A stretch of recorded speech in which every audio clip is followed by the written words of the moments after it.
شروع کرتا ہوں اللہ کے نام سے جو بڑا مہربان نہایت رحم والا ہے۔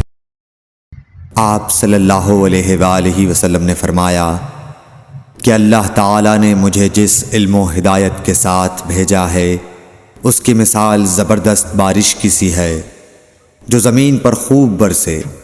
بعض زمین جو صاف ہوتی ہے وہ پانی کو پی لیتی ہے اور بہت سبزہ اور گھاس اگاتی ہے، اور بعض زمین جو سخت ہوتی ہے وہ پانی کو روک لیتی ہے۔ اس سے اللہ تعالیٰ لوگوں کو فائدہ پہنچاتا ہے، وہ اس سے سیراب ہوتے ہیں اور سیراب کرتے ہیں۔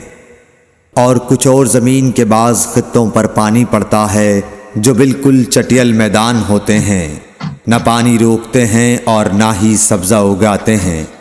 تو یہ اس شخص کی مثال ہے جو دین میں سمجھ پیدا کرے اور نفع دے، اس کو وہ چیز جس کے ساتھ میں مبعوث کیا گیا ہوں اس نے علم دین سیکھا اور سکھایا۔